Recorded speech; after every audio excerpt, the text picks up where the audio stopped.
Hi, my name is Mike Theiss, and I teach my face-to-face classes at the University of Wisconsin Marathon campus.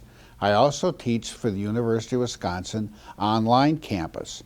I will be working with you in an application called Microsoft Excel.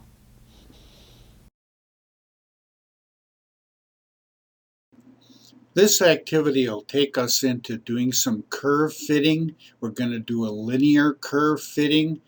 We have some data here on the worksheet that's out in front of you: time, velocity, and position, and some particles in free fall. The formula that we're using is the velocity equals gravity times time, okay?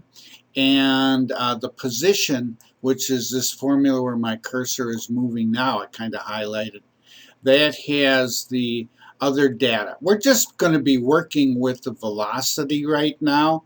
We know that on Earth the items will fall at 9.8 meters per second. So we've got the basic information right here. I'm going to take and I'm highlighting the two areas on my graph here, that time versus velocity. I'm going to insert a scatter chart, and I'll bring my scatter chart up here so it's a little easier to work with. There we go.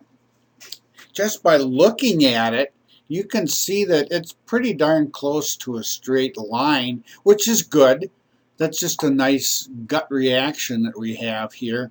I want to take and I want to have the software add a trend line.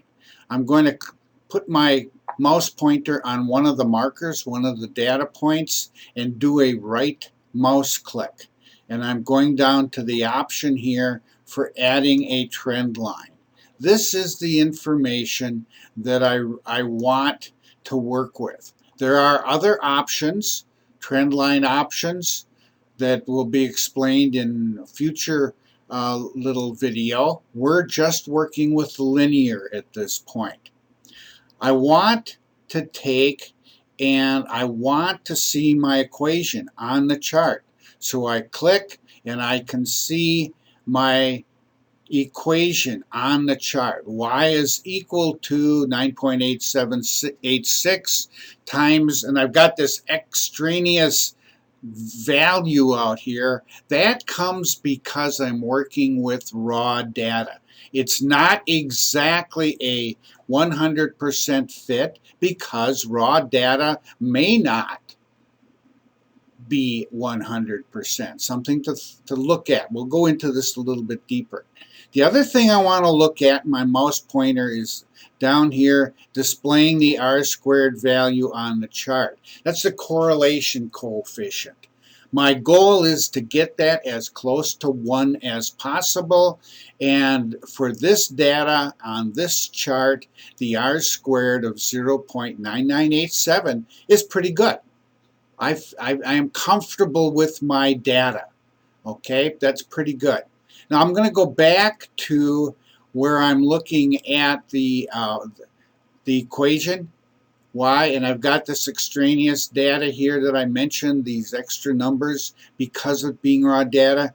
I can take advantage of setting the intercept by clicking my left mouse click, okay, to 0.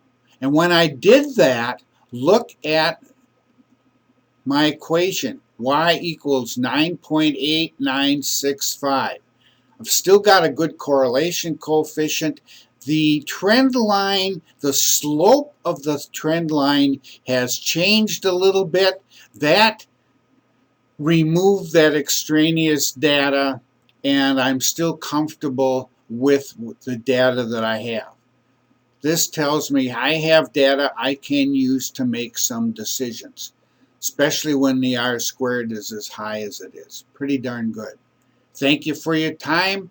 Take advantage of some of the activities to get more comfortable with these